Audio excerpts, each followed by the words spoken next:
Olá, começa aqui mais um Juca Kfouri Entrevista na sua TVT. Hoje a gente recebe o jornalista e escritor, doutor em Ciências da Comunicação pela Universidade de São Paulo, que foi membro da Comissão da Verdade da Prefeitura de São Paulo. Ele é autor de livros e podcasts que têm como tema principal o desvendar dos horrores e atrocidades cometidos durante a ditadura militar. O mais recente, o podcast Nunca Mais, cujo quinto e último episódio subiu nessa semana nas plataformas e trata de contar os bastidores do que resultou na maior denúncia sobre tortura e outras violações de direitos já feita no Brasil. O livro Brasil Nunca Mais, que completa agora 40 anos com o lançamento da 43ª edição. Eu vou tentar não dar spoiler, porque, de fato, a série merece ser acompanhada no fio histórico dos 5 episódios que traz revelações inéditas, mas nós vamos mergulhar nessa história. Sr. Camilo Vanucchi, seja muito bem-vindo. Meus parabéns, porque realmente é uma coisa muito séria, muito bem feita, com todo o teu talento que a gente conhece. E eu aproveito para te perguntar o seguinte, Camilo. A gente passou anos dizendo que o cinema argentino tratava a ditadura da Argentina com muito mais competência do que o cinema brasileiro. Parece que nós estamos chegando perto de empatar com eles. Porque Ainda Estou Aqui, o Agente Secreto, que nós não vimos ainda, do Kleber Mendonça, o Ainda Estou Aqui, do Valtinho Salles, fazem com que a gente se aproxime do que a Argentina já produziu sobre a ditadura deles. Eu te pergunto, esse podcast, de alguma maneira, teve uma inspiração ou um empurrão, de dizer, opa, está na hora da gente contar todas essas histórias, ou não? Foi simplesmente uma coincidência? Não, não tem coincidência nenhuma. Acho que a ideia de contar as histórias, de contar de um jeito, com audiovisual, com esse estilo de thriller, que causa suspense, que prende a pessoa, mesmo que ela não conheça a história que aquele trabalho vai mostrar, é a raiz do nosso trabalho, né? Esse é a terceira série em podcast que eu faço sobre ditadura, desde 2020, eu fiz a primeira em 2020, e a ideia é sempre essa: como é que eu faço com que pessoas de 20 anos de idade, 25 anos de idade, se interessem por um tema que provavelmente, ou muito menos, jovens, iriam numa livraria, quero ler um livro sobre a ditadura, escolher e comprar aquilo. Então chega no feed delas, chega no WhatsApp, chega no Instagram dessas pessoas. Fazendo esse podcast do Nunca Mais, a gente, desde o começo, a gente comentava entre nós mesmo, né? Na equipe, o Pedro Belo, que é o meu parceiro, a gente fala, cara, essa história é um misto de Argentina, 1985, olha, com Spotlight, a gente combinava, a gente comentava. Mas exatamente isso que eu ouvia e pensava, dizia isso, aqui tem. Spotlight é um filme famoso de uma investigação de um jornal, agora de que cidade não me lembro. Né? Boston, né? Sobre padres pedófilos, né? Uma rede de padres pedófilos. Mas é exatamente isso. O tempo todo o que me vinha na cabeça eram esses dois exemplos. Isso, porque é um grupo muito pequeno, clandestino, que não contavam nem para as famílias deles o que eles estavam fazendo, como aqueles jornalistas ali, naquele cantinho da redação, trabalhando no Spotlight, com essa ideia de que, olha, a gente precisa expor os horrores da ditadura, a gente vai fazer isso com base nos processos do STM, que é a ideia de fundo ali do... STM, Superior Tribunal Militar. Isso. E essa ideia, né? Como é que é um grupo que está atuando nas sombras, colocando o pescoço à prova, para fazer uma revelação sem queimar também, como é que a gente fala? Sem queimar etapas, sem sair, né? Sem antecipar coisa alguma. Você não faz aquela matéria solta, Não. você vai segurar, você vai guardar. Mas aí, Camilo, esse trabalho, porque a gente está acostumado a ver o chamado making of, os bastidores de filmes famosos e tal, fazem sucesso, contar a história. De um livro, né, do Nunca Mais, quer dizer, de qualquer livro, eu não me lembro de ter de algum trabalho sobre bastidores da construção de um livro. E principalmente, para mim, principalmente no primeiro capítulo, agora já não sei se é no primeiro ou no segundo, as histórias lá do prédio em Brasília, que fazia xerox. A gente chama de episódio, não chama de capítulo, quando é podcast. Segundo episódio. É o segundo. Do homem que copiava. Né? É uma maravilha. Agora, é uma maravilha a tal ponto de você contar o bastidor de como aquilo se fez, que imediatamente também te dá a ideia de fazer um filme sobre esse episódio, não? O tempo todo. E estamos pensando nisso, de alguma maneira? Inclusive, a gente conta, eu acho que é no 4º episódio, como esse quase virou filme pela HBO por um jornalista norte-americano, estadunidense. Isso. E agora, a gente está falando, porque são bastidores de um livro, porque o livro também não começou como livro.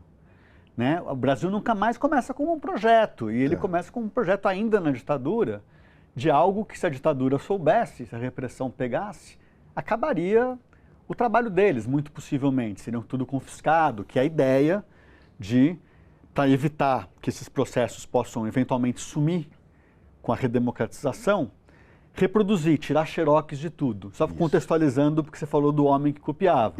Como que faz isso? Bom, um advogado consegue retirar no Superior Tribunal Militar um processo por vez, e tem que devolver em 24 horas.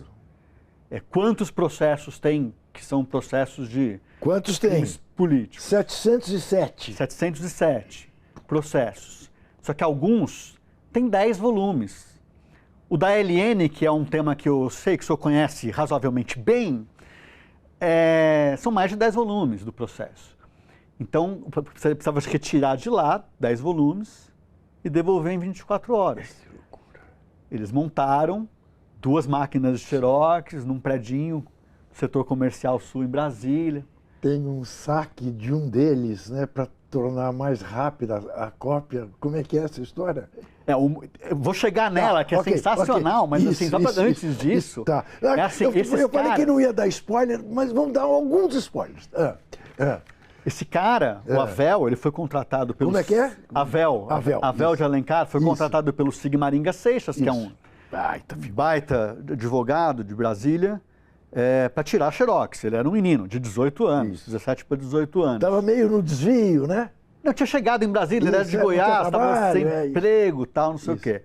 E daí a história é que ele não sabia o que ele estava fazendo, porque eles não contaram para ele, seguiram, você precisa tirar esses xerox, são processos do STM, né? Ele começou a tirar os xerox e começou a ler. E ele chegou um dia para o Sigmaringa e falou, o que é isso que a gente está fazendo com essas pessoas sendo torturadas? Só para dar um número para você. 1.843 relatos de tortura. 444 pessoas torturadas. Não. 444 torturadores. Torturadores, letra horrorosa. 444 torturadores. Esses são nominalmente citados, denunciados. 125 desaparecidos. O Avel chega para o Sigmaringa e dá uma prensada nele, assim, daí o Sigmaringa conta o que ele está fazendo. O que são esses documentos? Qual que é o objetivo? Daí o Avel fala, bom, agora é que eu quero trabalhar em dobro, né? Você ganhou o cara para a causa do que ele estava fazendo, e daí ele montou um esquema tosco, ridículo, mas ele botou um durex no botão verde da máquina de xerox. Para, em vez de ele ter que botar o papel, apertar o verde, ia cuspindo. Ele criou um jeito lá que era, é isso aqui, tsac, tsac, Isso. Saque. E daí ele, no mesmo ritmo, ele começou a dobrar a página seguinte, dobrar a página. Daí ele falou, ó, o Sigmaringa pegava um processo e a gente devolvia xerocado 3 dias, quer dizer, tinha que ser 24 horas, mas pegava um por semana, né? Começou a precisar pegar um por dia, no dia seguinte já pegar outro, porque a gente começou a fazer a coisa muito mais rápida, ficava 10 horas, porque ele sabia, entendeu que aquilo era uma denúncia contra a ditadura e se envolveu com aquilo, né? Isso que é brilhante nessa Agora, história. e tinha também, graças à maravilhosa pessoa que foi o doutor Sigmaringa, uma certa cumplicidade com uma funcionária do STM, né, que devia desconfiar que alguma coisa esquisita estava acontecendo, mas tratou com a maior normalidade. O Juca falou que não ia fazer muito spoiler, né? Essa história é ótima, Juca, porque é isso, né? O Sigmaringa é uma pessoa era uma pessoa muito legal de lidar, simpática e tal. E chegou um tempo que no começo, quando eles começaram a fazer, outros advogados que envolveram, que não foi nem o Sigmaringa que surgiu com essa história, foi a Eni Raimundo Moreira e o Luiz Eduardo Greenhalgh. Você está dando spoiler. Eu estou dando spoiler da entrevista. Eu não perguntei isso. Você que está falando, porque eu ia perguntar. Eu quero que você conte. Eu já conto, mas enfim, eles iam para Brasília, retiravam um processo, a Eni mandava xerocada, aí na outra semana o Luiz Eduardo Greenhalgh ia para Brasília, retirava um processo e mandava xerocada. Depois de meses, ali no final do primeiro ano, era só o Sigmaringa que tirava. E ele tirava muitos processos. A funcionária do STM falou, doutor, deixa eu te mostrar, esse caderno aqui de retiradas de processo só tem o seu nome. Eles vão estranhar. Né? Então mas queriam, deixa eu fazer o seguinte, daí ela começou, eu já vou ver aqui, eu já entendi o que você está precisando. E daí ele começou a chegar lá, já estava em cima do balcão, assim, ó. Vê se isso aí não interessa. E esse é o povo brasileiro. Esse é o povo brasileiro. Que lindo que é isso, né? Essa história, quando eu ouvi, fiquei comovido. Conta, como é que se deu esse encontro de uma advogada mineira e um jovem advogado paulista? A Eni Raimundo Moreira, que é de Juiz de Fora, ela ainda era estudante quando ela se mudou para o Rio de Janeiro e foi trabalhar com o Sobral Pinto, no escritório do Sobral Pinto, que era uma eminência na advocacia desde o Estado Novo, etc. E ela... Doutor Sobral Pinto invocou a lei de proteção aos animais para proteger Luiz Carlos Prestes, sendo que Sobral Pinto era um homem de direita e Luiz Carlos Prestes era o secretário-geral do Partido Comunista Brasileiro. Proteção aos animais quer dizer, o que estão fazendo com Luiz Carlos Prestes não se faz nem com o animal. Exatamente. É isso. Ela se torna uma advogada de presos políticos, muito ativa. Inclusive o meu pai, ela é advogada do meu pai, né, durante a prisão ali. E ela acaba sendo escolhida pelas comissões familiares de presos políticos para presidir o Comitê Brasileiro pela Anistia, o CBN ali em 78, que vai culminar em 79, em agosto, na lei da anistia, na boa anistia, a anistia nós vamos tratar que a gente defende. Isso. E o Luiz Eduardo Greenhalgh era um advogado de presos políticos desde 73, que ele começa a entrar nessa história. Quando Edival Fivetta foi preso, enfim, ele começa a defender presos políticos aqui.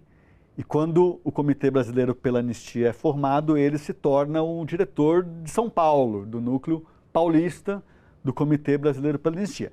Em 79, eles estão trocando figurinhas, estão se encontrando na campanha pelas diretas, nos eventos, etc., cada um dos seus defendendo, se ajudando quando precisa de coisa de São Paulo para instrução da defesa do colega, e eles se conversam e a Eni traz a história de precisamos salvar esses documentos, precisamos que esses documentos não desapareçam, como pessoas estão desaparecendo, é possível.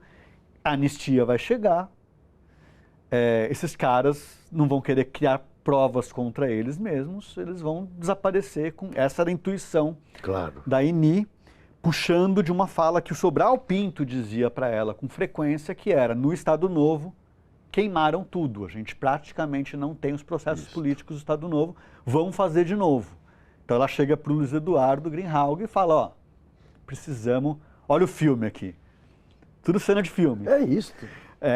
Precisamos evitar que esses documentos desapareçam. Como é que a gente faz? Daí ele fala: bom, a gente vai precisar de recursos, vai precisar de equipe, vai precisar de ver como é que a gente vai fazer.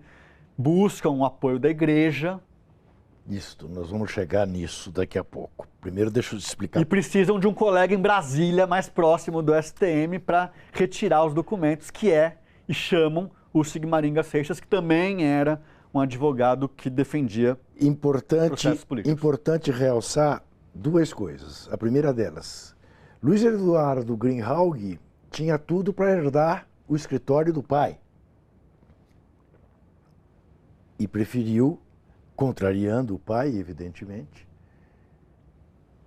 ir por essa trilha que não faz nenhum advogado rico, o expõe de maneira perigosíssima durante uma ditadura, mas dá uma história belíssima que vira podcast. E esse rapaz com quem eu converso, e nós vamos falar disso adiante, é filho de Paulo Vanucchi, que não só foi um dos que dirigiram esta TVT, como foi ministro dos Direitos Humanos do governo Lula. E foi preso. E tem tudo a ver com este livro, Nunca Mais. Nós vamos falar disso tudo no próximo bloco.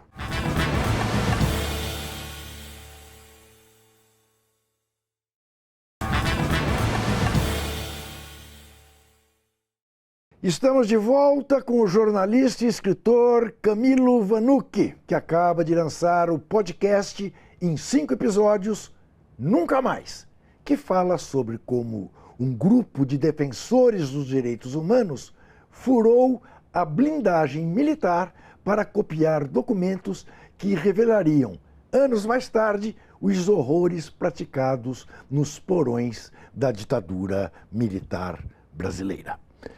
Eu queria que você falasse como é que na sua cabeça isso tudo foi se formando, Camilo. Quer dizer, você era criança, você teve o pai preso, você viu depois seu pai incessantemente revisando um texto que não acabava, fruto de um sei lá o quê, não sei como é que você olhava para aquilo. E como é que isso tudo influenciou o Camilo Vanucchi ser um seguidor do trabalho do pai, com o brilho que, já disse isso uma vez, vou repetir, que te caracteriza como jornalista? O Juca, a história que você falou de revisando o texto é curioso. Eu tinha 5 anos quando o livro estava sendo terminado, e essa memória eu não tenho. Você não tem? Essa memória eu não tenho. Ele não fazia na minha frente, né? Ele me contou depois, quando a gente tem uma fotografia dessa viagem, que foi uma viagem que eu conto num dos episódios, outro spoiler. Eu sou craque em dar spoiler, eu não consigo me conter. Mas veja, deixa eu só fazer um parêntese. Não tem spoiler, porque como o Camilo disse, você ouve como um thriller, e você vai ficando obcecado pelo próximo. E quem foi acompanhando semana a semana sofreu, porque você ficava na expectativa durante 7 dias para ter o próximo episódio, né? Agora está tudo lá, você vê tudo de uma vez. Não se preocupa com isso, não atrapalha em nada. A gente, quando precisava... O livro, que foi o resultado desse compilado, dessas denúncias todas, ele foi lançado em julho de 85. Isso. Poucos meses, né? 3 meses 40 depois anos atrás. Poucos meses depois da posse do primeiro presidente civil. Eles esperaram, presidente civil, Tancredo morre, não morre, 21 de abril, né? Que ele morre e tal. Enfim, Sarney, presidente da República, lança um livro em julho. Nesse verão, eles estão terminando a edição do livro. A edição do livro são mais de 1 milhão de páginas que foram copiadas do STM, nesses 707 processos, que foram reduzidas para 6.000 e tantas páginas, que formou o dossiê, como se fosse relatório de Comissão da Verdade, esses volumes, tomos, e a ideia de que precisavam transformar isso num livro de 300 páginas para vender em livraria, para alcançar muito mais gente. E nesse verão de 85, eles estavam terminando essa transformação em livro. E meu pai pega o texto final, com 2 grandes amigos também que elaboraram essa consolidação, que foram o Frei Beto e o Ricardo Couto, e ele está com tudo isso para dar o texto final, introdução, alguns cortes, alguns ajustes, e ele faz uma viagem comigo para o interior de São Paulo, a terra onde ele nasceu, numa fazenda, e ele trabalha de noite nisso, enquanto eu falo boa noite para ele, 9 horas da noite, tinha 5 anos de idade, daí que ele vai trabalhar. Eu só fiquei sabendo disso anos depois, quando a gente conversou, e eu já era um cara envolvido nesses assuntos. Mas é uma foto que eu tenho, com ele... Você já era envolvido quando ele te contou essa história? É da fazenda, sim. Eu, em 2014, comecei a trabalhar com ditadura militar, então faz 11, 12 anos. Em 16, eu fui relator da Comissão da Verdade do Haddad. Eu sei. E mas como a história do Paulo influencia a história do Camilo? Porque é muito comum, você sabe, filhos até intoxicados pela vida política do pai. Eu prefiro não me meter nisso. Você, ao contrário, se aprofundou isso. Aprofundei, Eu não tenho muita clareza. Eu sei, assim, uma coisa de que era uma proximidade com o tema desde muito cedo. Sim. O próprio Brasil Nunca Mais, eu li sem saber da história antes. Eu li com 13 anos, uma coisa assim, de ter visto aquele livro que me chamou a atenção. Tem a história do seu tio, né? Um título que eu acho muito esquisito, o Brasil Nunca Mais. Eu sempre achei esquisito. Como assim? Você está recusando o Brasil? Você quer que o Brasil se dane? Isso foi uma coisa, né? Devia ser tortura nunca mais. Não, o Brasil nunca mais. Isso teve pano, deu pano pra manga. E esses temas todos, né? O Que é esse companheiro. Eu lembro daquele do Zuenir, foi um dos livros que eu li logo no começo, de 68. Esporro do Caetano no show, aquelas coisas que sempre gostei desde cedo.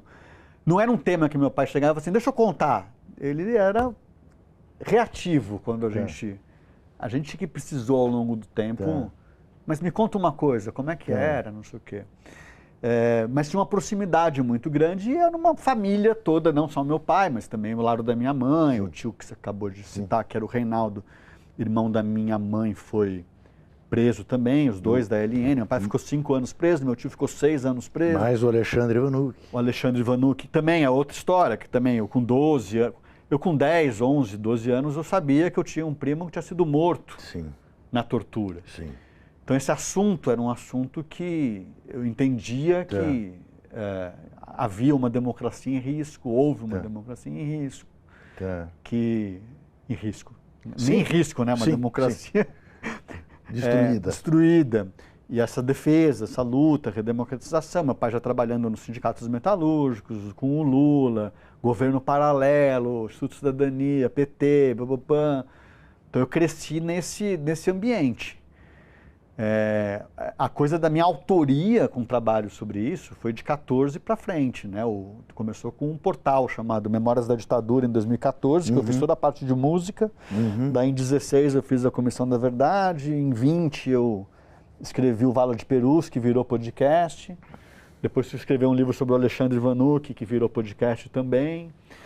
E a história do Brasil Nunca Mais, eu ficava com uma coisa de que...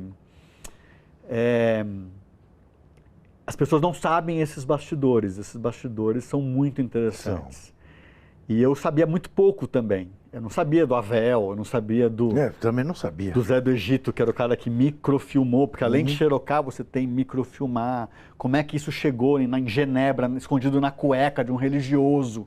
Né? Você tem umas coisas ali que eu falo, inacreditável a história, assim. e querendo contar, né? Daí por isso que quando eu fiz a Vala de Perus em 20, coincidentemente, ou não, mas enfim, era um aniversário, 30 anos da abertura da Vala de Perus, com a Irundina, em 1990. Eu fiz o livro sobre Alexandre Vanucchi, eu comecei a fazer em 2023, terminei em 24, mas 23 era 50 anos do assassinato do Alexandre. Uhum. E no final do ano passado eu falei, ano que vem são 40 anos do Brasil Nunca Mais, eu acho que é um relato importante nesse momento, 8 de janeiro, militares... Você fez o livro Renascer. Você fez o livro Renascer, quer dizer, está saindo a 43ª edição. Conta pra gente a participação dos religiosos nisto tudo, neste esforço. Quem são?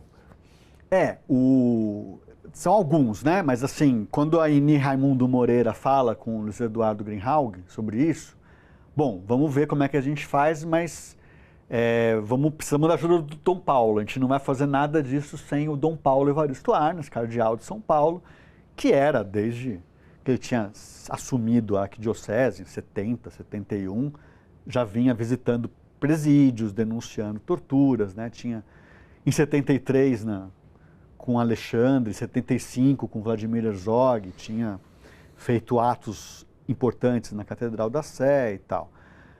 E tinha fundado a Comissão Justiça e Paz, né, que já atuava em São Paulo, então foram falar com ele. E ele falou, bom, claro, a gente arruma um jeito, vira um guarda-chuva, eu assumo. Vocês trabalham na Cúria, a gente vai arrumar um lugar, não sei o quê, tudo sigiloso.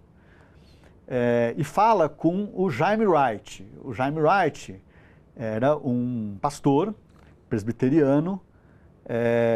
Por quê? Porque ele era ligado à CMI, o Conselho Mundial de Igrejas, ou CMI, Conselho Mundial de Igrejas, com sede em Genebra, e eles poderiam apoiar, inclusive financeiramente, com essa atividade, que exigia, de fato, pessoas dedicadas, um lugar para armazenar todos esses documentos, o transporte rodoviário, aéreo, Brasília, São Paulo, Rio de Janeiro. Daí então entra o Jaime Wright. O Jaime Wright leva, via Ini Raimundo Moreira, que vai para Genebra, falar no CMI, por orientação e sugestão do Jaime Wright e do Dom Paulo, com o Charles Harper, o Chuck Harper. Ele era um dos diretores do Conselho Mundial de Igreja, responsável pela área de direitos humanos do Conselho Mundial de Igrejas, que estava com algumas atividades na África, na América Latina, relacionada a governos autoritários e tal, expôs. Então o Charles Harper é um primeiro cara que fala, não, nos interessa, o CMI não tem recursos, mas a gente vai ver com alguma entidade europeia parceira, me manda um projeto por escrito, mas com metáforas. Não fala exatamente o que vocês estão... Então vira Testemunhos Pro Paz, e que fala sobre reprodução dos documentos, mas de uma maneira muito advocatícia, muito no âmbito do direito, sem dizer exatamente o que estaria exposto ali e tal. Bom, daí tem, além desses, tem o Philip Porter, que era o presidente do CMI na época, que também apoia, e um cara que a gente só veio saber, inclusive o meu pai, muito mais recentemente, do envolvimento dele, porque não tinha aparecido antes, que é o Anivaldo Padilha. O Anivaldo Padilha é pai do Alexandre Padilha, hoje ministro. Um corintiano de 4 costados, você sabe a história, o Padilha contando a história do título do Corinthians de 77, é uma coisa assim de fazer chorar, que o pai longe e tal, um negócio de maluco. Essa história importante que você está mencionando, até vou abrir um parênteses bem rápido, porque... Sabia que você ia querer falar do Corinthians. O Alexandre Padilha, ele não conheceu o pai. Isso. Ele só conheceu o pai em 79, na anistia. Isso. Então ele em 77, que você falou do título, ele tinha uma correspondência com o pai, que morava nos Estados Unidos, só em 79 que ele se muda para Genebra, para trabalhar no CMI, já vou chegar lá, mas ele troca cartas E nesse título ele manda uma fita cassete, Isso, que é o gol, a narração do título. Isso é etc. lindo, né, você pensar isso. Né? É emocionante. E manda para o pai, olha, o Corinthians foi campeão, tal, e manda uma gravação do áudio do jogo. O Enivaldo tinha acabado de assumir um cargo em Genebra, no Conselho Mundial de Igrejas. Ele era brasileiro, né? Então o Philip Porter, o Charles Harper, consultam. Chegou esse projeto aqui. A gente deve ou não colocar recursos e apoiar? Então a gente tem o Enivaldo Padilha como um cara que foi um aliado ali, que ele olhou e falou, eu acho que o CMI tem que entrar nisso sim. Então vamos nessa. Daí toca o... Então é isso, né? Dom Paulo e Jaime Wright principalmente, os dois que estavam com o Henry Sobel no ato do Herzog em 75, já tinham...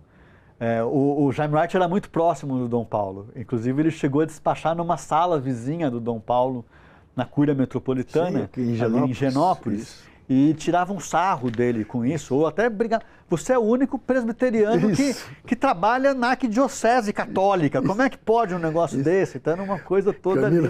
Camilo, não tenho vergonha nenhuma de dizer para você quantas vezes eu corri para debaixo da saia do padre na Cúria Metropolitana, ali na Avenida Higienópolis. Quantas vezes? Na hora que a coisa apertava, Dom Paulo e o reverendo Wright, invariavelmente, estava por ali. Quantas vezes? E eles são os que aparecem no livro. O livro, quando foi lançado, em 85, não tem assinaturas. Ninguém... Né, o Frei Beto, Cote, o Paulo Vanucci... Leda Coraza, Luiz Eduardo Greenhalgh, Carlos Lichtenstein, Raimundo Moreira, Sigmaringa, ninguém aparece no livro. O único nome na capa que aparece é Prefácio de Dom Paulo Evaristo Arnes, e tem um texto do Philip Porter e um texto do Jaime Wright, como prefácio, apresentação do livro. Uma coragem, né? Porque as pessoas pensam, mas também ele era o cardeal de São Paulo, que nem ia mexer. Mexiam, né? Mexiam com tudo, né? Se não tivesse a altivez que ele sempre demonstrou. Agora, isso tudo te leva... Você fez menção à verdadeira anistia. É importante, né, ouvir de você, e para as pessoas que estão nos vendo, se é que alguém que esteja nos vendo tem uma dúvida sobre isso, a diferença entre o que aconteceu com a lei da anistia de 79 e o que se pleiteia nesse momento em relação àqueles terroristas que tentaram dar o golpe no dia 8 de janeiro. Qual que é a diferença? São algumas diferenças, né? Mas o essencial é assim, quem que estava operando contra a democracia, quem que estava operando a favor da democracia. Então é um jogo de mais e menos ali, é um jogo de ímã, de polos magnéticos, enfim. A ideia agora é de você anistiar o golpista, né? E não de anistiar a pessoas que naquele momento, por um governo autoritário, um regime ditatorial, as pessoas que estavam tentando recuperar a democracia, recuperar a justiça, os direitos humanos. E que foram vítimas de violência do Estado. Vítimas de violência do Estado. E são pessoas que, mas os dois lados, não tem dois lados. E a outra coisa, assim, esse lado daqueles que estavam brigando pela democracia, a favor da democracia, eles foram presos, eles foram exilados, eles foram torturados, eles foram mortos, desaparecidos, eles pagaram, ocultados. O outro lado, até hoje, ninguém pagou nada. O que eu acho que é essencial nesse trabalho, que deve virar filme, que vira podcast, os livros que eu tenho escrito, é muito a ideia de que a gente não está falando do passado quando a gente conta essas histórias. A gente está também, mas a gente está falando do futuro. Porque a impunidade de ontem, ela é a raiz, ela é o alimento da impunidade do que ainda pode acontecer. É um salvo-conduto para que as pessoas sejam torturadas hoje e ninguém seja preso, seja condenado pela tortura nem de ontem, nem de agora. Né? O assassinato político continua acontecendo. A Marielle foi um assassinato político. A ocultação, o Flávio Dino trouxe isso recentemente, o STF chegou a votar e por unanimidade resolveu que eles vão tornar réus novamente os responsáveis pela morte e desaparecimento do Rubens Paiva. Sim. Por quê? Porque teve o filme, isso. Mas porque o desaparecimento um forçado, a ocultação, isso. Ele é um crime que continua acontecendo. Claro. A tortura aconteceu em 71. Claro. Mas a ocultação está acontecendo em 2025. Claro. O corpo não apareceu ainda. Se o corpo não apareceu ainda, quem ocultou continua ocultando mais de 50 anos depois. Isso. E é tão diferente do que a gente está vendo sendo julgado no STF, com televisão, com depoimentos, com os advogados falando, com uma mentirada do outro lado, né? Não é possível comparar uma coisa com outra. Não é possível. Quando você ouvir alguém dizer, mas eles que defenderam tanto a anistia no final dos anos 70, agora estão contra por quê? Porque aquilo era uma anistia.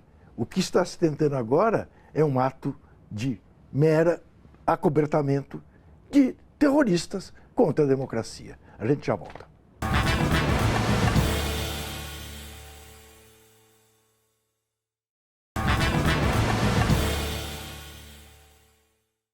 Estamos de volta hoje conversando com o jornalista e escritor Camilo Vanucchi, autor do podcast Nunca Mais, uma iniciativa do grupo Prerrogativas, o famoso Prerro, produzida pela Nave Reportagens, que conta em 5 episódios os bastidores de uma articulação em defesa dos direitos humanos que levantou provas dos horrores da ditadura por 6 anos e que resultou na publicação do livro Brasil Nunca Mais, em 1985, uma referência que até hoje serve de guia para que a gente se lembre e para que a gente não deixe que se repita.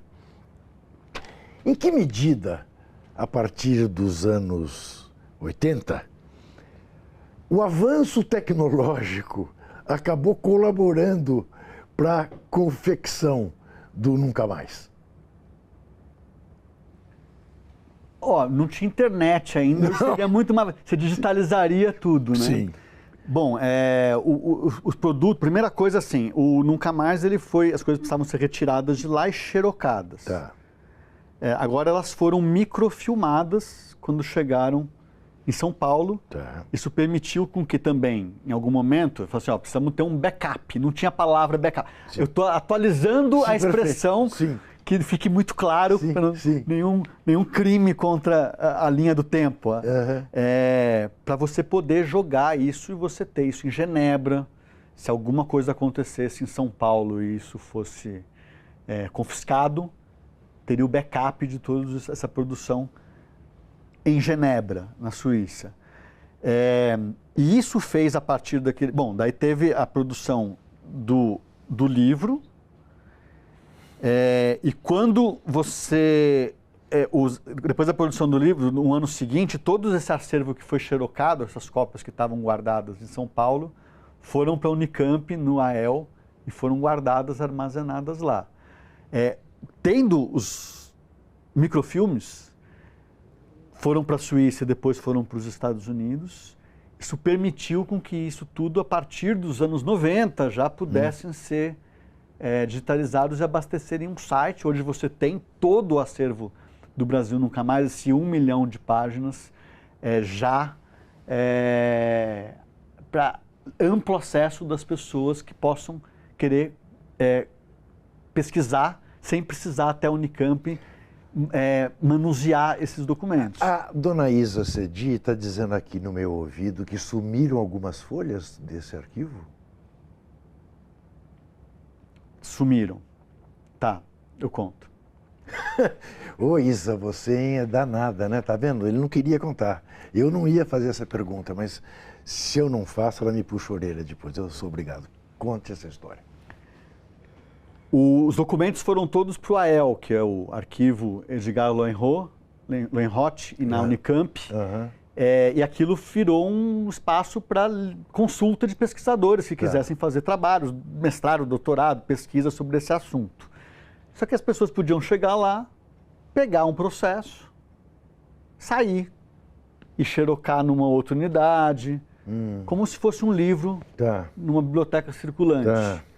Eles xerocavam e, quando iam devolver, o Marlon Weichert, que é um procurador da República, do Ministério Público Federal, quando foi pesquisar esses assuntos nos anos 90, para começar a fazer ações de responsabilização da ditadura em outros crimes, Vala de Perus, por exemplo, o próprio caso Vladimir Herzog, que eles pegam para processar os responsáveis, processar o Estado, ele percebe que alguns desses processos estão faltando páginas.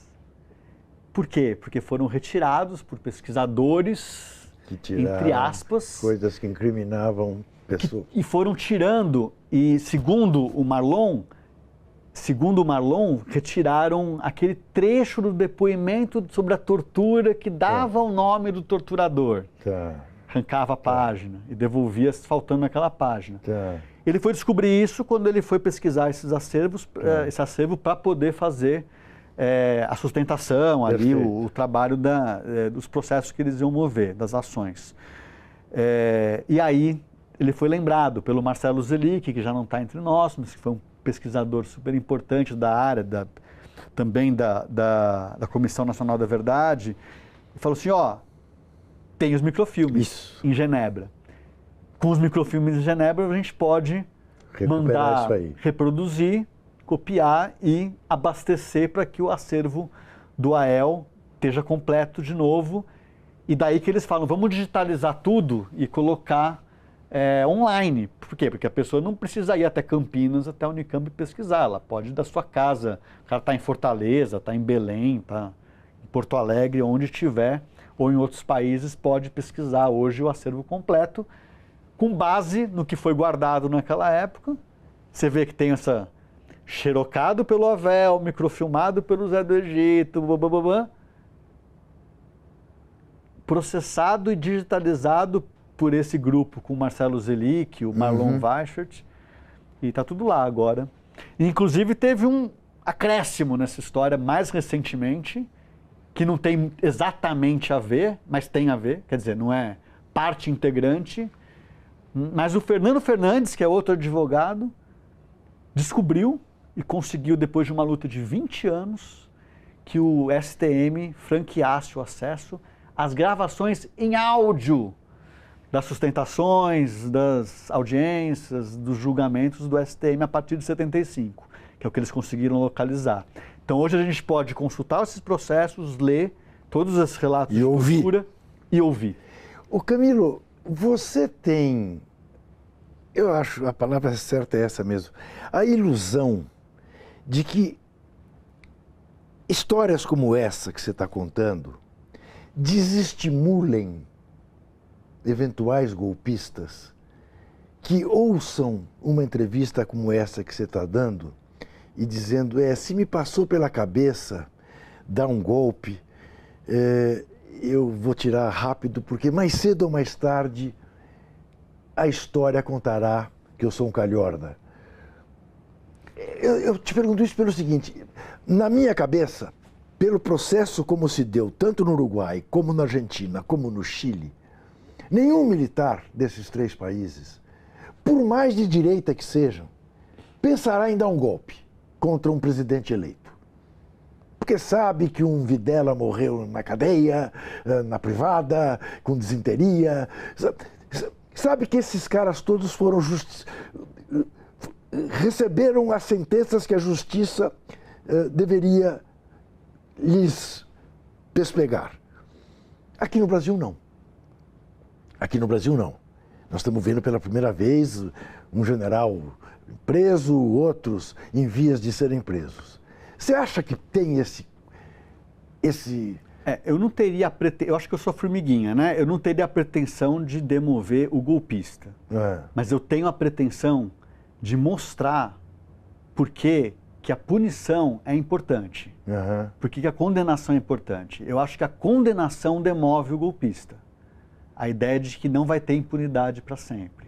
A ideia de que ele não pode fazer essas coisas porque isso vai ter condenação. Ah, é prisão? Não sei se é prisão. Não sei se é prisão com 80 anos de idade, com 90. Não, sim. Né? Sim. Mas condenação. A condenação simbólica do Ustra já é importante, mas foi muito menos do que deveria ter acontecido com ele. Claro. É muito ruim saber que a gente teve um presidente da República que considerava o livro do Ustra como um livro de cabeceira, o Ustra como ídolo, e que recebeu o Curió no Palácio da Alvorada para ter um café entre amigos, cheios de gargalhadas. O que dizer que o erro da ditadura foi torturar e não matar muito mais gente.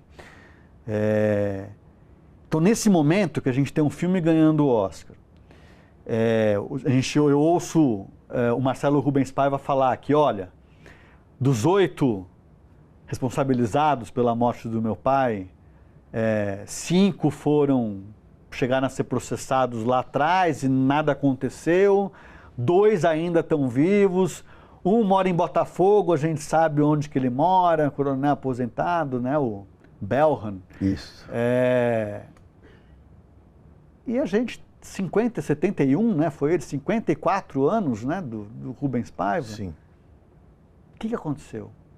Então, para mim, o que estimula o golpe, os golpes, é essa ideia de que esses caras estão vivendo bem, sem nenhuma punição.